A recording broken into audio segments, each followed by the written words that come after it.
And next, we're really privileged that we'll be hearing from another person who is Professor Helen Dickinson, one of Australia's leading disability researchers.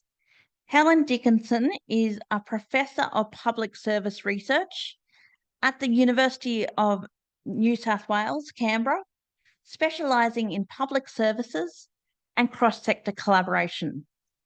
With a long-standing research focus on disability policy and services, Helen is passionate about amplifying diverse voices in policy and research to ensure more inclusive and representative outcomes. Today, as an NDRP board member, Helen will guide us through how research can address the pressing question of where to from here.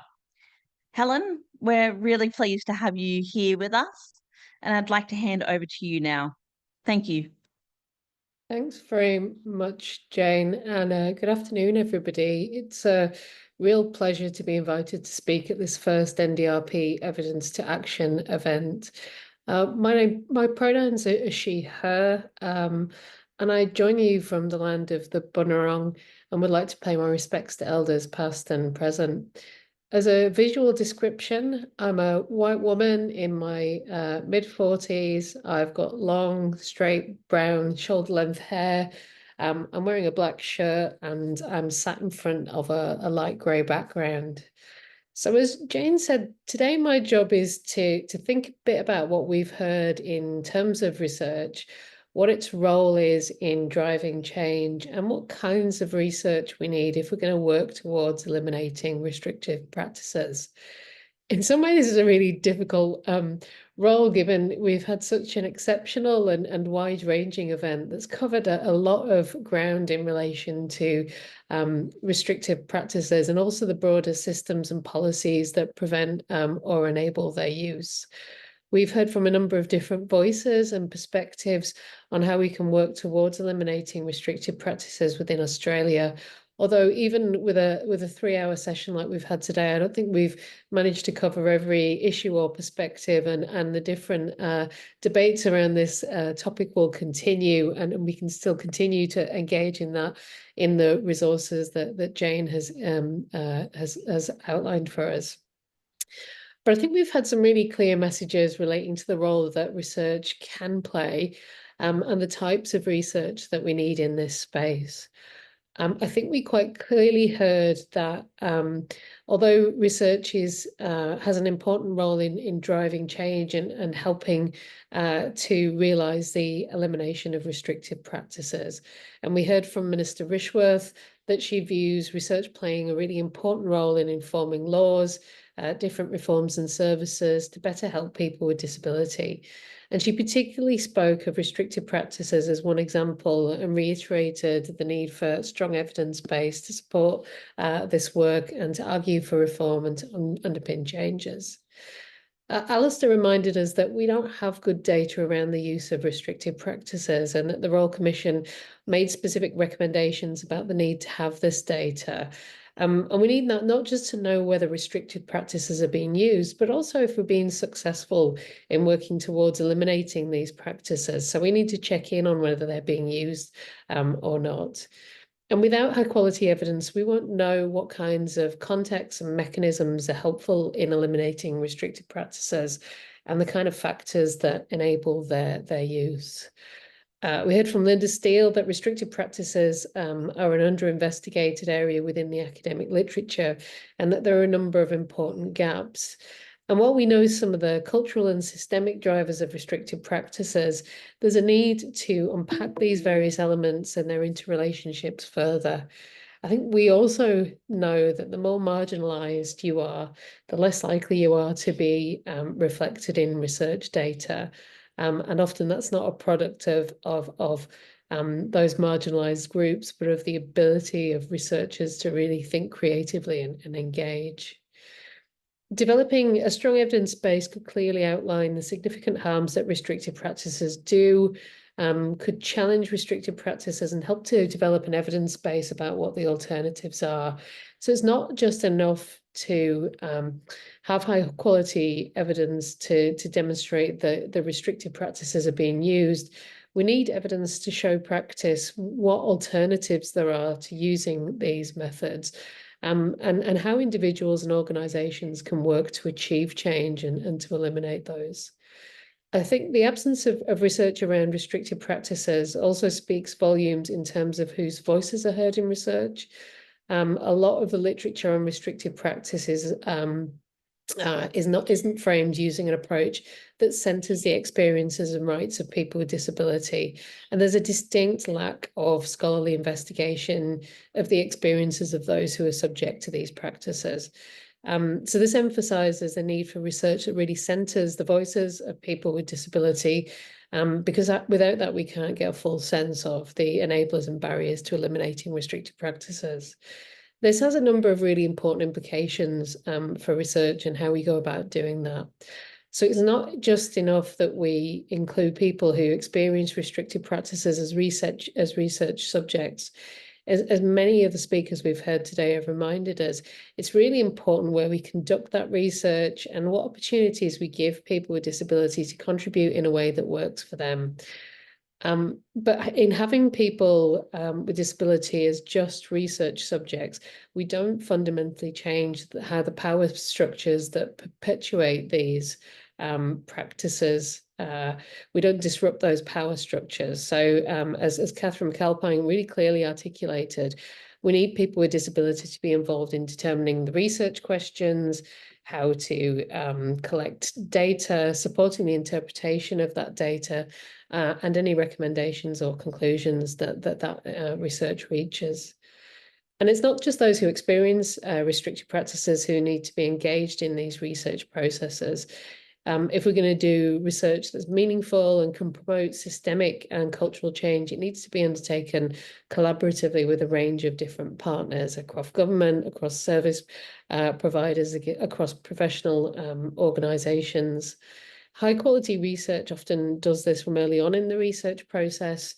So I think often when we think about using research evidence in policy and practice, it's often described as a process of translation.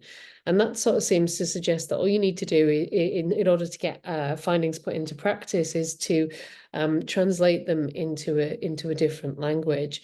But I think we know that if we want to get policymakers and practitioners to use evidence and to change how they do things, we need more than that.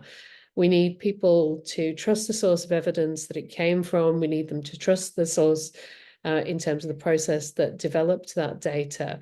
And often it helps if there's some kind of buy-in to the agenda or the research process from early on. So we need good quality research that fills a number of the gaps identified today. And research also needs to include the voices of people with disability and needs to be collaborative with a range of different stakeholders if it's going to drive change.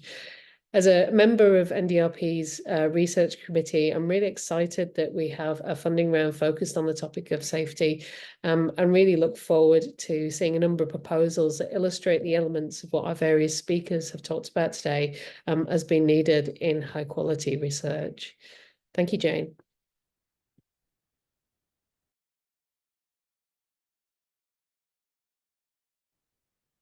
Thank you very much, Helen, and particularly for those reflections and underscoring the power of research in driving transformation and highlighting the critical areas that we need to address and collaborate on.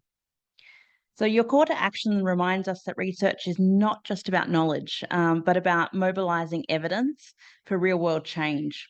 We deeply appreciate your dedication to this work and your vision for a more inclusive and equitable future. As we come to the end of the event, I want to thank all of our speakers, panellists, and especially all of you for your engagement and contributions today. We've explored the evidence gaps, heard from advocates, and discussed what we need to do next. Before we close, I want to remind everyone that support is available if you need it. We will share a list of support services in the chat and follow up with an email that includes these resources. Please take care of yourselves and each other as you reflect on today's discussions. Thank you once again for joining us for this important conversation. I will give Clare the last word. Thank you, Clare. Thanks, Jane. I think it's a little bit dangerous to be giving me the last word about anything, but thank you so much. And thank you for the great job that you've done in facilitating today's event. This is a subject that for our community carries a lot of emotion. And I know, that all of our speakers, including yourself, have been affected by this subject matter in some way. So I just wanted to personally thank you for stepping forward and taking on the facilitation today on what something that could be quite difficult to discuss. So I will not go on for too long, but I do want to say that an incredible thank you to everyone who has participated today, whether you have been attending and adding to the conversation through questions or the whiteboard or any other way that you have. I just want to say that we really value your input and engagement.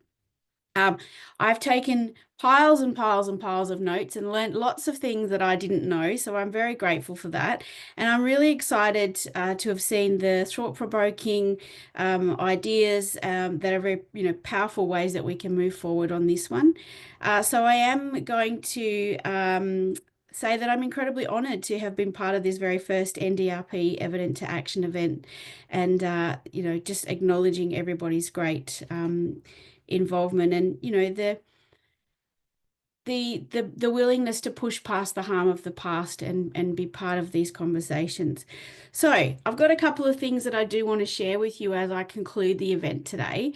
So firstly, I'm very, very excited to let everybody know that we have just yesterday, I believe, released the focus subject area for our very first NDRP research funding round, which is going to be around safety, following on from this great discussion.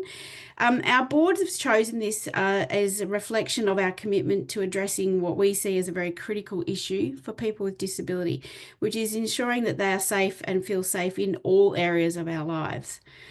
The topic actually underscores our belief that safety is fundamental to achieving equity and inclusion of people with disability. And the board and I look forward to seeing some really innovative disability-led research that tackles the challenges and helps us to transform policy and practice. I also want to share that I'm really, really excited that part of the work that we will be funding sits under our capacity strengthening plan, which will include some funding for PhDs and early career scholarships for people with a disability. So I encourage everyone to visit our website, follow us on our socials, and stay connected with us, because we are putting quite literally our money where our mouth is and funding the capacity building of disabled researchers. Today is just the beginning of many important conversations. The NDRP is committed to ensuring that our research that we support informs real-world solutions that will improve the lives of people with disability.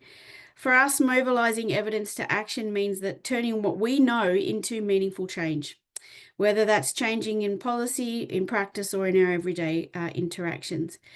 We also know that we are not standalone in this. Our work actually requires all of us to come together. That's researchers, advocates, policymakers, and community members to be relentless in our commitment to human rights and inclusion. So let's continue the conversation, continue to work together, make sure that we're prioritising the voices of people with disability and ensuring that all of the evidence that we gather actually drives action. No more talk, action, to leading to a safer, more inclusive society for all of us. So thank you. Thank you to all our speakers, to our interpreters, to our closed captioners, to the amazing NDRP staff who have frantically been working in the background when tech doesn't work, and supporting you in your questions and all of the ways that they have worked to get this together.